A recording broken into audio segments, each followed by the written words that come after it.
A few comments from the folks who made the movie, and in the case of Dr. Michael White is in the movie. And I want to do a brief introduction of each of my colleagues who played such a pivotal role in making this film happen. I started shooting jazz funerals in the late 90s with Ford Foundation support, and as you can tell from the film, Hurricane Katrina pretty much upended the original production plan. It took quite a while to regroup. Tim Watson, on my far right, is the film editor. He's a graduate of Loyola, and I think he'll say a few words about that. In the course of this intro, I want to say that any film, particularly a nonfiction film, a documentary, no matter what the director's vision may be, is only as good as the editor. And in many cases, it's the editor's artistry that enlarges the vision that a director wants to achieve. And I certainly thank Tim for that. Monique Moss is the creative director, I should say, of the Congo Square sequences. And I'm going to ask her to talk about that in just a minute. I think Dr. Michael White probably needs no introduction if you've seen the film. And Simonette Berry, the co-producer, was with me every step of the way from about 2016 on. And Simonette, I'd like to start with you and ask you to reflect on Deb Cotton. Hi, everyone. That is the person that is not up here with us today, and she was a very special part of the film. We did not expect to lose her, so making the decision to plan to whether or not to film her funeral was a difficult one. We ultimately decided to go and film her funeral because we wanted to do justice to her legacy.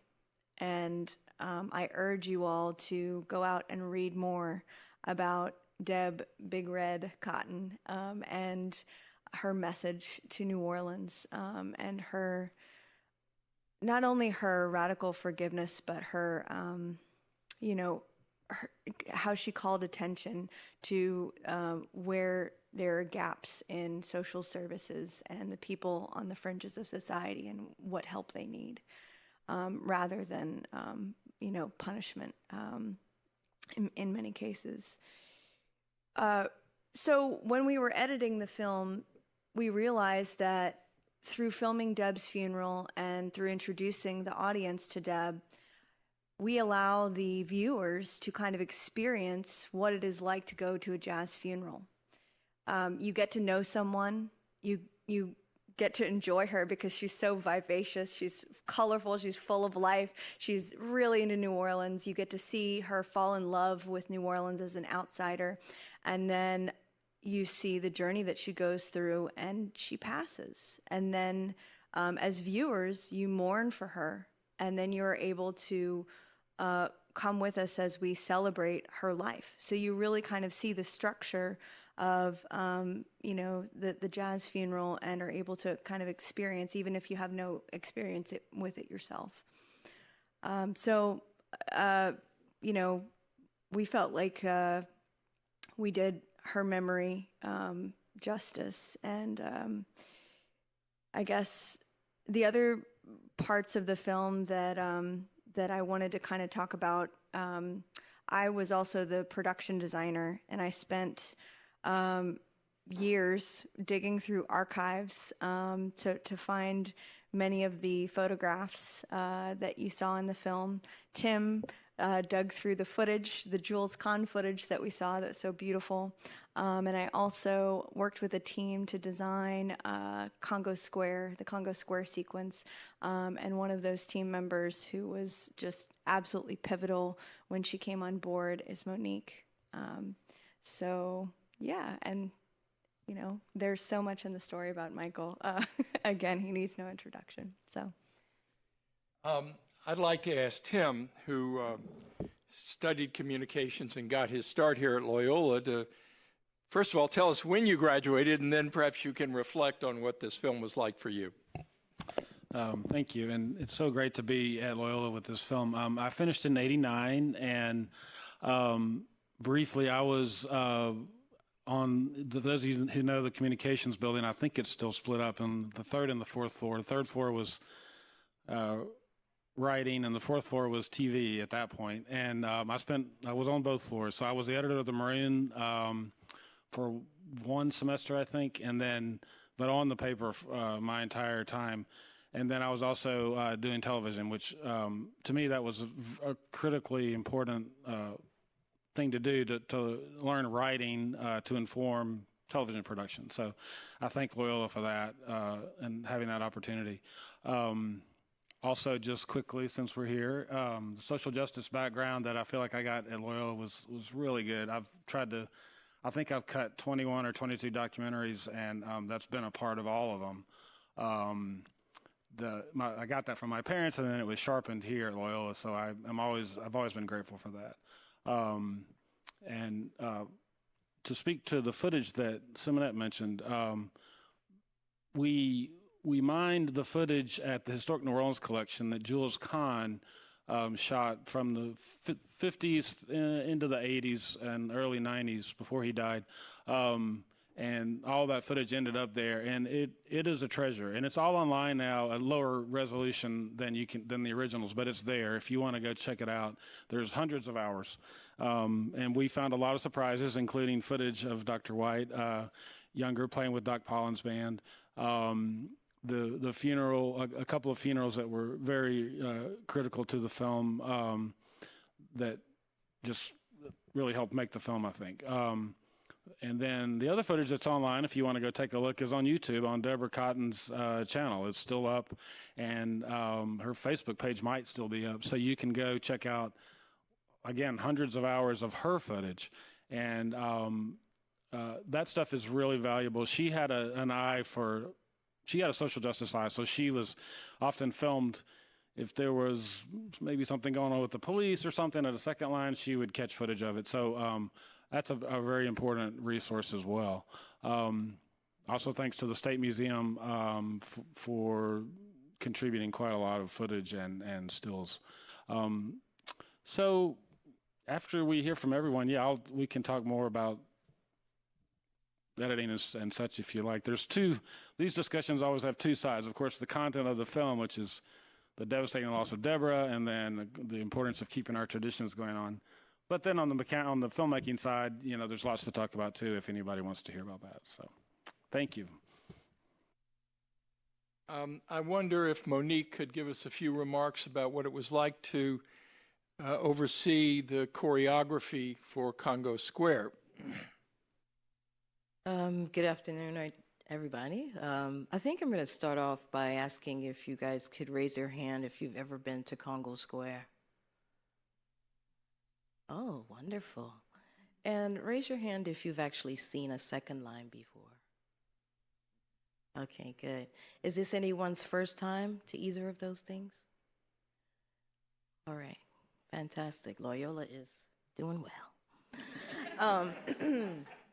So I always like to thank Jason first for trusting me to join him on his very long journey of creating this fantastic work. I mean, it's incredibly stunning and beautiful and scholarly and reverent and all of those things. If you're from New Orleans in particular, there's something to find joy in this film, and to feel really, really good about having a space in the world where culture is practiced in such a way.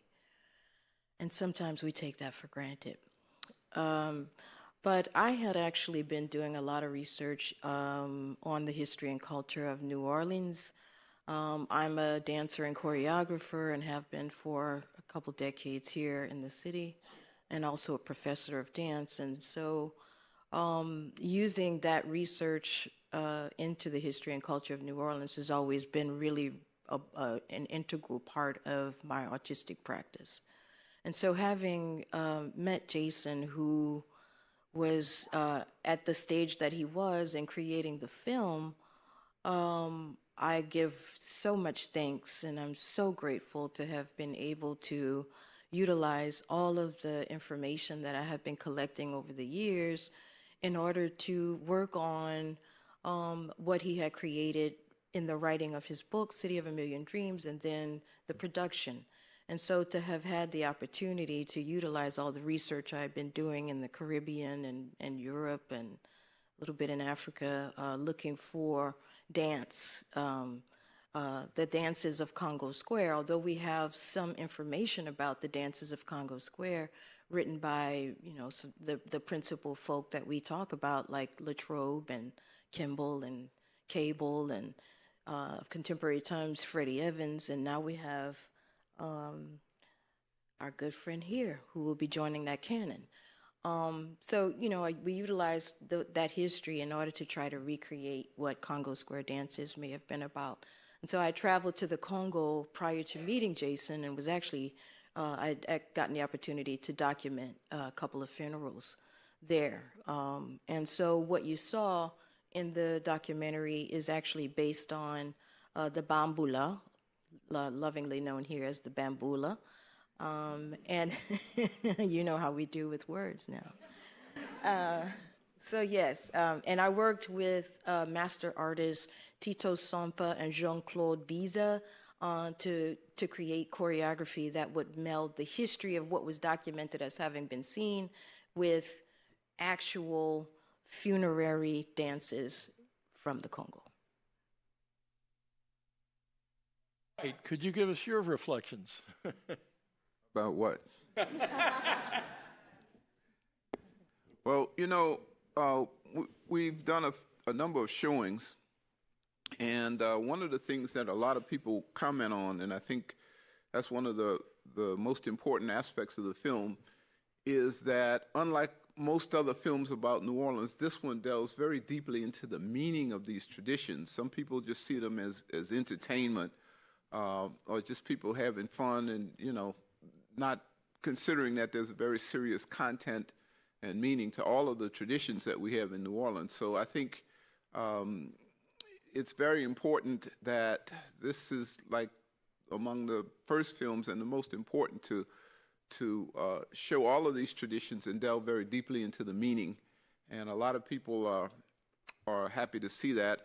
I'm very happy to be a part of this production. A lot of the musicians and second liners, as well as Mardi Gras Indians and people that I knew coming up in the community that appear in the film are no longer with us. I didn't count, but I would estimate at least a dozen or more people. And, it's a testament to Jason that, 25 years ago, we started talking about this project, and he started filming, and a lot of what, you see in the film, you can't really see anymore because a lot of these people aren't there. The traditions have been evolving, changing over the years, so it's very important to have documented, these parts of what we saw, when I came up in the 70s, and older musicians like Danny Barker, and there were some others in the background, Chester Zordis, who was born way back in 1900. A few other people that were in the film didn't necessarily have speaking roles, but they were certainly important in the music and also supporting the younger musicians like myself who came along. So basically, that's about it. I think when it all comes down to it, this is going to remain and show itself to be one of the most important films on New Orleans culture that's ever been made. Thank you, Michael. I just want to say one more thing, and then we'll be happy to take questions. I want to give a special word of thanks to the Historic New Orleans Collection, particularly the Jules Kahn visual material and the historical images that Simonette referenced. They could not have been more helpful in assisting us over the several years it took. And of course, the pandemic came right in the middle of our editing, which, delayed things. But having resources like that, the Hogan Jazz Archive right next door at Tulane, and the Louisiana State Museum, as well as other archives that we accessed. All of them were extremely important. So we'd be happy to take any questions.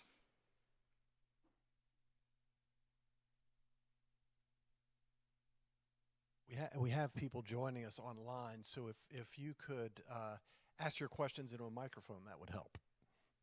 So I'll run the microphone to you.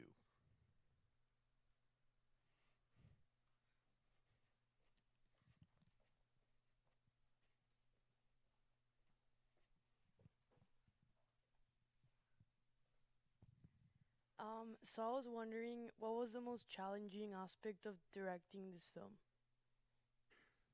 The most challenging aspect of directing the film was dealing with Deb Cotton's death. I mean, we loved her. She was our colleague. She was just a radiant spirit, and I really had no idea that she was as sick as she was. In fact, she and I had a meeting set up to plan out the big interview with her and where we were going to do it and how we would do it. As you see, we tried to avoid as much as possible the standard talking heads approach. In some cases, you can't avoid it. And I went over to her apartment, and she wasn't there, which was most unlike her. She was highly professional. She was a good journalist. She was responsible. So I left a message, and I went home, and I left a voicemail, and she called me a couple of days later and told me she'd been in the hospital. She apologized, and I realized at that point things were not good, but we decided to wait a week and then circle back, and then she passed away. The other part, and it is in no way as difficult as what I just articulated, the other part was raising the money. It just took forever, as films like this often do. And I really want to give a shout out. I should have done this at the very beginning. The executive producer of this film is also a graduate of Loyola, Biff Pettengill, class of '69. Who was 2 years ahead of me at Jesuit High School. He was a terrific football player. I was not. I never would have pegged him for a PhD from the London School of Economics. And he is now a forensic economist based in West Palm Beach, Florida.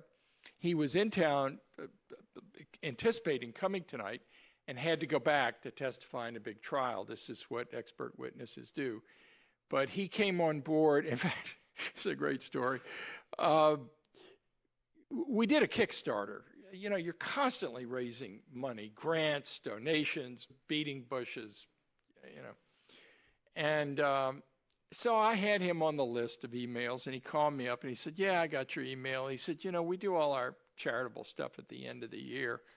And I said, no, Biff, this is not charity. It's a Kickstarter. And he said, you mean you can't get a tax deduction for it? And I said, no, everybody who does a Kickstarter gives the money because they believe. It's the same thing with GoFundMe, as I'm sure you all know. And you give the money because you believe in the project. And there was this long pause, and he said, Barry, how much do you need to finish the movie? And I swallowed, and I articulated a sum that was well more than twice my annual income. And his response was, oh, I can do that. Let's talk about percentages. So all of a sudden, overnight, we had the money to film Congo Square. And, you know, I guess every film, like every book, is a journey. You start at one place and think you know where it's going to end. And eventually it does end. By the way, the longest chapter in the book is on Dr. Michael White and how the city recovered after Hurricane Katrina. But I wish Biff were here tonight to get a round of applause, but he has been absolutely fundamental to the work we've done and a great supporter. So.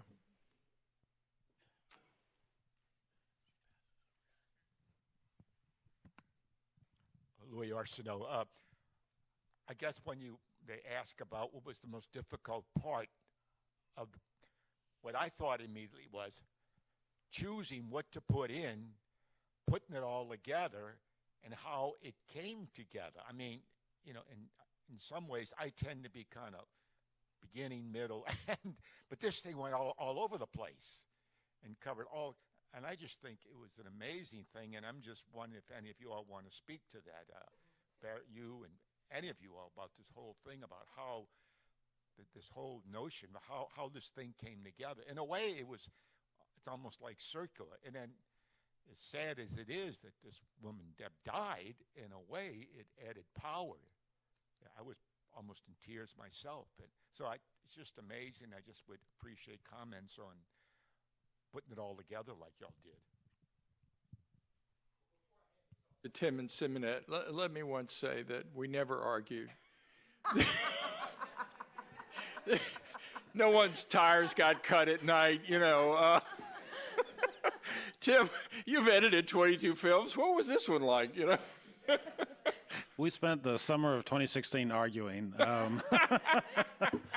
The first version of a script came together that summer. We were writing a grant, and which required a script, and so that deadlines are good, and that forced us to put that together. And of course, it changed 100 times. We restructured, we added, we subtracted. As new material presented itself, we had not been through the Historic New Orleans collection yet, so the Jules Kahn collection, so we didn't even think about using that material, and so that changed. When we hit that just changed everything. And then, of course, the initial interviews that Jason had done with Greg and Michael and a few others, we used, but realized we definitely needed more, so we scheduled those and talked about what updates do we need from the major figures in the film. So it was like a jigsaw puzzle, and we constantly took it apart and put it together again. And up until the last 8 weeks, we completely restructured the beginning of the film at the very end of our process. So, yeah. And a quick shout out. Jason mentioned the Congo Square sequences. Simonette produced those, and those were at a feature level. You know, normally a documentary crew is about 3 or 4 of us, but that was a feature level, full crew, full, you know, everything you have to have on a set, catering and medical and all that stuff, and just did a terrific job on. Yes, we got the money, but it was still, in terms of shooting a feature, it was nothing. So. I just want to do a shout out to what we were able to achieve when you pulled that together. So thank you. Thank you, Tim. Congo Square was, just to segue on that, that was a huge part of, when we got that funding, what we wanted to capture. And when I was researching Congo Square, I realized this had never been done in a historically accurate way on film before, which floored me. I mean, what an incredible part of our history. And it just, American history, New Orleans history, and nobody had really done it in a historically accurate way. So it took a village to really do justice to it. I come from the film industry here. I'm now a union representative. So I really wanted to, use other union crew members and pay them right, even though we didn't have the money to be a union film. That said, we had an incredible crew of artists and industry professionals that put that together, and the performers were also, they made it. We had, Monique brought in some incredible talent, Papa Tito Sompa and Jean-Claude Biza, and the 3 of them working together, along with Saginaw Kone, choreographed these sequences and, created this incredible music and dance performance that, just shines on screen. As far as the editing and the kind of circular nature of the structure, we went around a lot of times about it. Up until the last 8 weeks, it was written and rewritten, but so much ended up on the cutting room floor. So much is not in there. At one point, just the New Orleans history part alone, which we kind of called Act 2, was like an hour. We had to cut so much out of it. We had a whole bit about Italian, the part of Italian history of New Orleans. We had another part about this really interesting group of spiritualists called the Cercle Harmonique that did seances during Reconstruction and spoke to the spirits of those who had passed. So there's more material out there. We hope to be able to kind of, do something with that someday. And for all that, the stuff that you see in the film is the very best, the shining examples of what we wanted to bring forth in New Orleans culture. So, and in the end, we all agreed. And that's what matters, right? I just want to add something to what Simonette said. By the way, there's a nice chapter on the Cercle Harmonique in the book, and the pivotal role during the 1850s of the undertaker, Pierre Cazenave. I spent months researching his life. When I first got Ford Foundation support in the late 90s to film interviews and shoot jazz funerals, I produced a 10-minute mini doc, a kind of trailer. And I went back to the Ford Foundation and I had a treatment. You asked what's hard about the film. You can't see the scar as I speak, but so I went back. I happened to be in New York, and I went and I met with the grant officer. The person who had given me the initial grant had retired. This new guy had come on board, and I had this whole sequence in the treatment, Congo Square. And he said, this is really fascinating what you've got in this treatment and in your short clip about the crack funerals and the conflict between continuity and change. But you don't want to do a recreation of Congo Square. Reenactments have an odor at PBS. I'll never forget those words. This was in 1999, What is a prophet when he's not honored in his own time? Anyway, everybody does reenactments today. The real challenge is who does the reenactments the best. So I had also applied to NEH, hoping to get a production budget. I got shot down. So I called the grant officer at NEH, and they always send you the comments of the people who judge your proposal. And I said, well, I see these people don't really like the reenactment. And he said, no, they didn't like the reenactment. He said, the other problem, frankly, is that you don't have a PhD.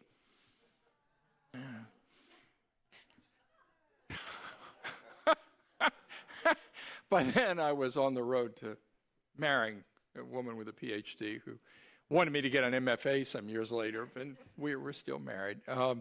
Anyhow, I said, yeah, it's true. I don't have a PhD. He said, look, why don't you, he said, I know you're writing a book and you want to do the film. Why don't you apply for Guggenheim? And if you get a Guggenheim, you can write your book and then come back to us with your big proposal. So I did. And to my shock, I got the Guggenheim. And so this took some time, several years. Finally, I got the thing where I wanted. I went back. They said no again, and Ford Foundation never even answered. So, you're friends with people one day, and the next day they don't answer the phone. And it's just part of the wonderful world of filmmaking. Who has another question?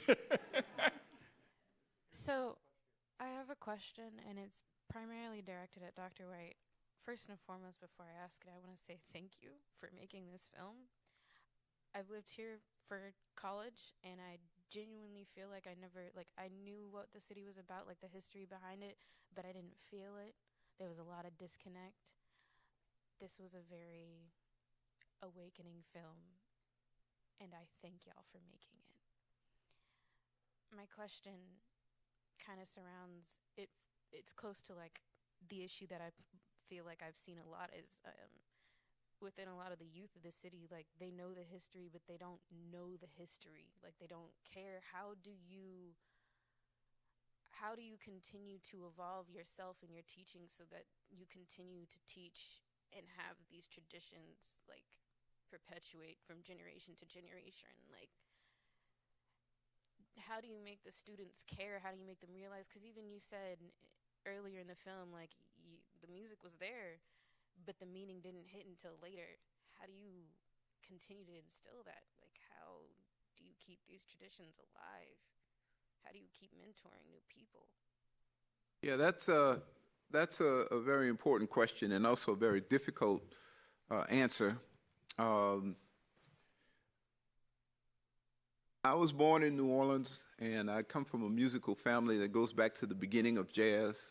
I have ancestors that were neighbors and colleagues of the earliest jazz musicians, Buddy Bolden and King Oliver and Kid Ory and people like that. I have several relatives in the earliest generation of jazz musicians that all recorded. They've all been mentioned in jazz history books, things like that. I have relatives in musical relatives in later generations that did some interesting things. But coming up in New Orleans, I didn't know anything about my musical relatives, and I almost completely missed this tradition. I didn't know anything about jazz funerals and social club parades and church parades until I was in them at 20 years old. So I almost missed all of this. And the most fortunate thing for me, it was really an interesting set of things going on. I was finishing college at Xavier University, and then I got a fellowship, and I went to Tulane to graduate school and majored in Spanish. And I spent a lot of time studying in Tulane's Jazz Archive, you know, hanging out there and learning about the history of the music. But the thing that changed everything for me was that even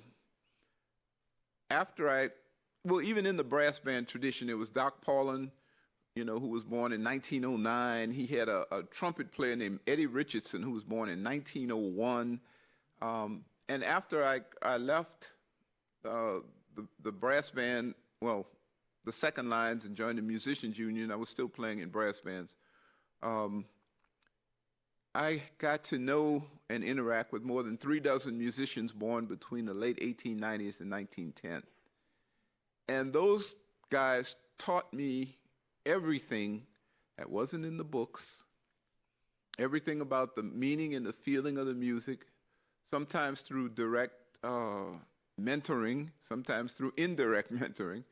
And you know, they gave me a very unique sense of the music and the style and what it's really all about. But when they all passed, it seems like the generations, like the generation before mine, my generation, kind of let a lot of that go. So it's been very difficult to try to maintain those traditions. A lot has changed in the brass band situation in terms of how jazz funerals are done. It was raised in the film, that issue that Danny Barker, who was so important in New Orleans traditions, didn't want a jazz funeral. He told me that many times. I don't want a jazz funeral. It's too much. That's not like a real funeral. I got to see real funerals, not like a commercial sideshow or something like you see a lot of today. I have talked to a lot of younger musicians in brass bands. I've given workshops. I've tried to mentor the same way I was mentored. And I've had an ongoing relationship with members of the Hot 8 Brass Band and also the TBC Brass Band. I don't know if any of you saw the HBO TV show Treme, but I was in one of those episodes playing Dr. Michael White, and I did a very poor job of it. But anyway, they recreated something that actually happened, which was after Katrina, a lot of people left New Orleans, a lot of musicians, and a lot of people were asking them about the history of the traditions and this and that and the other, and a lot of people realized, hey, we don't really know about this. So they knew that, you know, I'm into the history and all of this stuff, and I always have an open invitation to help whoever, because, you know, that's what was done for me. I mean, all the older musicians gave me part of themselves, their spirits. And it's something, as we said in the film, to pass on. So I have an open relationship with a lot of people, but there are a lot of outside external factors that affect the traditions. So, you know, I feel in some ways we've been successful in helping people to carry on certain aspects of the tradition, and then in other ways, not so much. It's very difficult because the nature of the way people get information these days, the mindset of a lot of younger people, you know, a lot of people aren't going to go through what I went. Well, first of all, you don't have that older generation of those kind of people that can tell you what Jelly Roll Morton did and what King Oliver did and what Louis Armstrong did. But at the same time, it's very difficult. So I'm still trying to find ways to better reach younger people. Still doing workshops and presenting programs and also taking on individuals and listening to records and talking about the style and the meaning of the music and those kinds of things. But there's a lot more that needs to be done. You know, we at different times I tried to talk to the school system when there was a New Orleans public school system. I remember doing 2 workshops with the entire music faculty of the school system. And in the end, you know, nothing of any significance was done. There are other programs like the Louis Armstrong Jazz Camp and other things like that that, you know, some of us work with to try to help get kids into music and understand a bit about the traditions. But no, a lot more needs to be done in terms of the education system, more for something more far-reaching. You have a question, ma'am? Yes. I have a question, but first I want to tell everybody in the room that Sunday at 3 p.m. in Congo Square, the SOS Coalition, because Loyola focuses on social justice, the SOS Coalition who saved the municipal auditorium from becoming the new city hall, they're going to be having like a gathering and a get-together that they're inviting everybody. They said music and food and just community building so that they can help forward their mission to make that an even more vibrant space for the community. It's this Sunday at 3 p.m. in Congo Square. And then the question I had was, the reenactment was really great, actually. And I'm wondering how you cast it and choreographed it. How long was that process? So one of the things I'd like to mention is that it's not every day that someone who is so lovingly into the history and culture of Congo Square and dance that you come across a director of a film who asks you to choreograph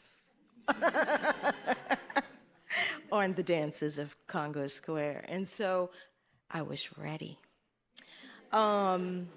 Yeah, it was a really magical intersection of time in my life. And I, as I mentioned before, had been working, looking at the dances of Congo Square and some other historical stuff related to the history and dance. So I had a body of work that I had already been working with. But then my travels started taking me to the Caribbean and then eventually to the Congo, and then I met Jason, and you know, I was researching funerals and connections of jazz funerals in New Orleans to other cultures on the continent of Africa as well. And so it was quite honestly a divine alignment of the stars. And the casting, I don't know if you guys know about some of the artists who are culture bearers here in the city who work with traditional African dance and drumming and singing, but quite a few of them were in this work. And I did not hold an audition. I just called the people that I know do this work. You know, they're friends and they're dear. And it came together quite professionally, joyfully, and everyone was, in actuality, right at home, doing what they've been doing for 20 years, 30 years, 35 years, in Congo Square, in New Orleans, throughout America, and internationally as well. And so it was quite easy for me to quickly work through the framework that Simonette had created, and based on the book, the two segments that were directly related to periods in New Orleans history in Congo Square.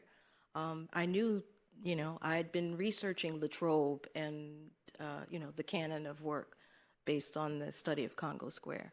And Freddie Evans is a very good friend who I've worked with for 15 years. And I've known her before she started writing her books on Congo Square. And so it was like being, quite frankly, at home. I just want to add something very quickly, and then I think the young lady up here has a question. When Monique and I agreed, to collaborate, I was like a blind man in a cave looking for light. I knew what I had written. I have the better part of 2 chapters in Congo Square, and I knew the storyboard that Simonette had done laying it out, and I knew one of the musicians would be Saginaw Kone, who has collaborated with Michael. He's the one who has that just magical scene where he's playing, the stringed instrument, and Jarrell Hamilton is dancing around him in that very erotic, kind of moment in the film. But she said, well, there are these Congolese drummers who live in Michigan. You should bring them in. And I said, okay, knowing I was going to go over budget. Sometimes you just kind of go on instinct. And then Saginaw knew a couple of guys from the Ivory Coast and the Ivorian musicians who lived in New York. So overnight, we had, I think, 3 Ivorian percussionists. And when I say percussionists, several of these folks played stringed instruments as well. We had 3 Congolese, and then we had Luther Gray and Bill Summers from New Orleans. I think we had, 8 or 9? It's about, yeah. It was really the African instrumental family transplanted from 3 different cultures. And I think that's why the music of those sequences, and just one final note, we kid about never arguing. We didn't really argue, but we had spirited discussions because the footage was so beautiful. I mean, how do you, there's a literary expression, kill your darlings. Oh, you think you got a great sentence, the prose is purple, cut it. Creative writing workshops are all about that. I tell you, when you're editing a film and you just have one stunning moment after another, it's a task.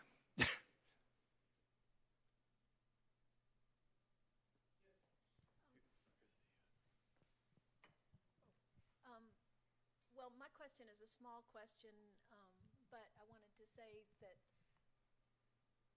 made me proud to be a New Orleanian, and the film is imbued by the spirit of New Orleans, which makes me proud. But it also transcends New Orleans and is in the zeitgeist of what's going on in the country all along, because the history you're given is the history we have not been given, and it just made me proud. But my question is a smaller one. You had the drawings, which I'm sure that you made 3-dimensional. I was just curious about those. We decided to do that just because I think it does make it more appealing to more viewers. And there was a visual artist who did that work for us, and who did, I think, really good work. And we didn't change the composition or anything like that of the drawings. In fact, we had cleaned them up, photoshopped some stuff like water stains in some of the photos, and he said, no, let's just don't do that. Let's use the originals. And so that was actually a great input from him.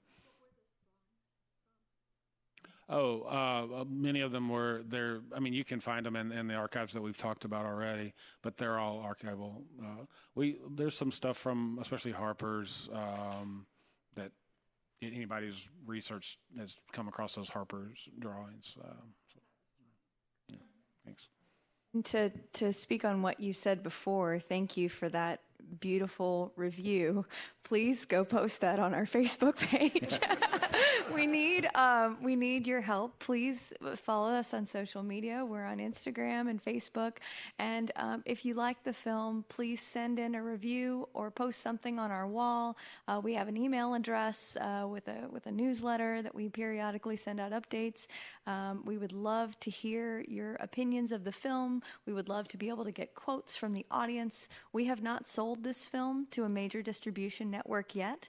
We are making the rounds at the festival, and to top it all off, we started doing our debut during COVID. Our world debut was virtual because of the pandemic, and now we're starting to do in-person festivals. And festivals love us and audiences love us, but we want to be able to bring this to a larger audience. We want it to be on a streaming platform. So please help us with that. Please follow us on social media and give us some reviews and tell us what you think. Quickly, too, I appreciate you touching on this film representing U.S. history as well. I mean, that's one of our selling points. There's not just a New Orleans film, and so thank you for picking up on that. From your research in the Congo, what specific feelings that you observed did you want to express in the choreography of the sequence, but also from any other research that you did, not just your travels in the Congo?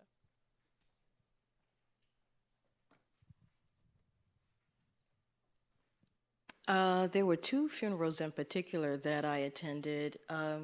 And the funny part is that I did not go there to capture it in video as a foreigner with a piece of technical equipment being disrespectful. But I was encouraged by the family to do it. And I wondered why. And it was shared with me that they would like for the people in the United States and abroad to see their culture. And so I captured quite a bit of footage. And some of the dances, in particular, that last clip that you see, which is running with the credits in this film, where the dancers hold hands and they're jumping. That particular movement I saw in the funerary context. And it's a movement that, from my interpretation of viewing it, is a moment of emotional catharsis. And just like if you've ever seen in the Black church where people catch the Holy Spirit, or, as we say, the Holy Ghost, or shouting, it's very reminiscent of that level of expression. And it's prevalent. It happened multiple times during the funeral by various people attending the funeral, from those who were officiating to those who were clearly sitting with the family. And as a matter of fact, it felt quite normal to me, having grown up in the Black church with a mother who's a pianist, and she does all the Negro spirituals, and so that, and also a grandmother who is Catholic, devout Catholic, and so I have a very multi-dimensional kind of vision of reverence of the spirit.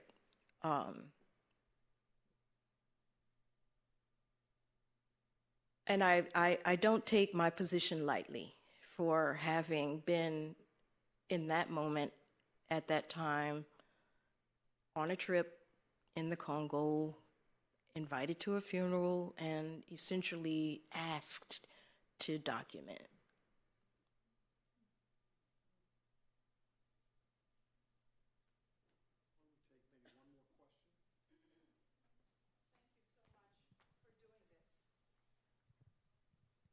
I graduated from Loyola in '92. I grew up in Spain. I've lived here for over 30 years.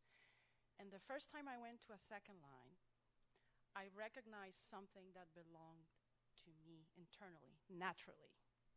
I danced flamenco. Ah.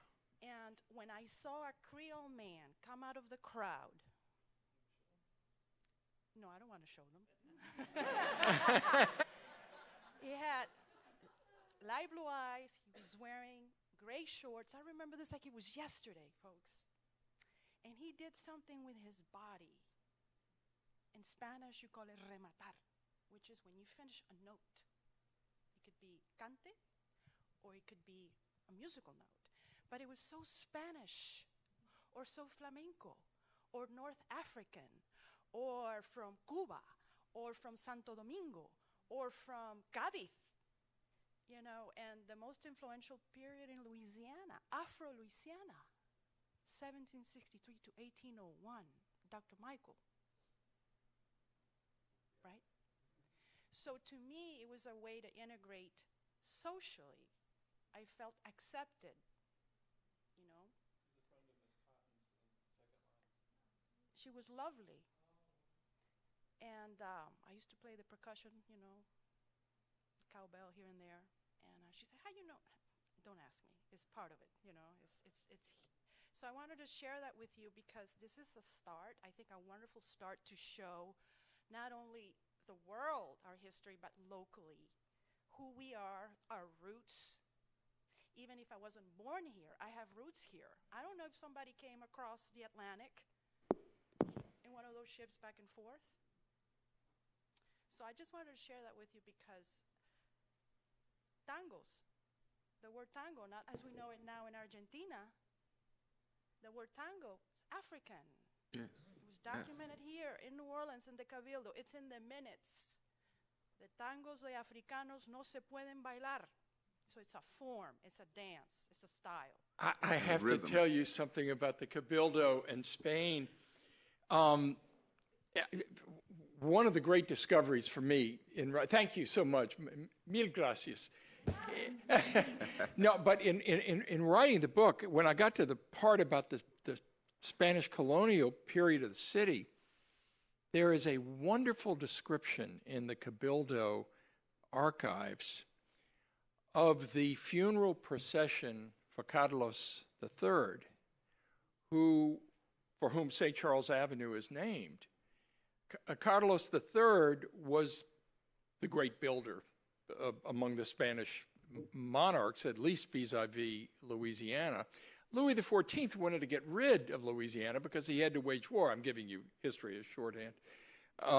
But during that period of roughly a generation under Spanish authority, 3/4 of the city burned to the ground in 1788, and about 9 months later, the King of Spain died, having sunk a great deal of money into the rebuilding of the city. So when they find out that the king is dead, they immediately announce that there's going to be a procession. This is the first funeral with music.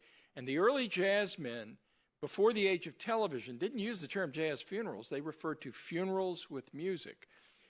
This was the first funeral with music that I was able to find. And, whenever you write narrative history, there's somebody behind you 4 or 5 years from now wearing a trench coat coming saying, hey, he didn't get this. Look, he's wrong.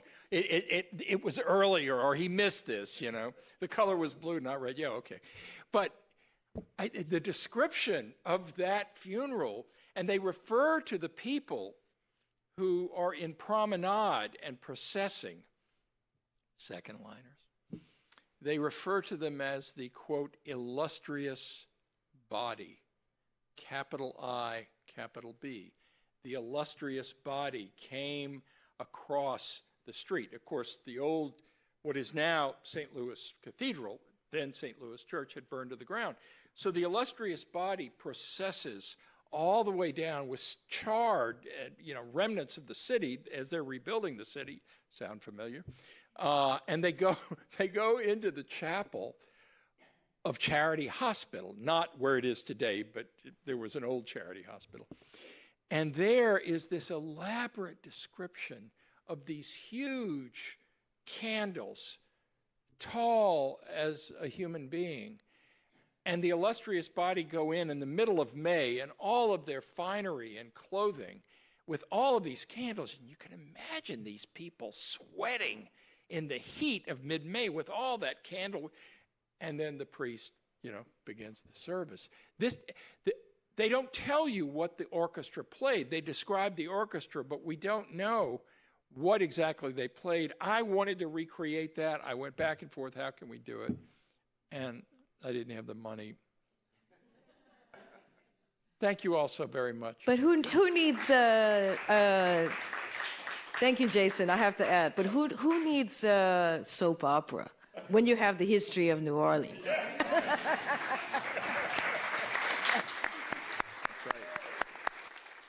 Well, that was amazing.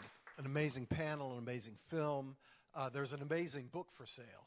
And as Jason said, the autographs are free. So thank you all so much. Thank you all so much. And thank you all for coming.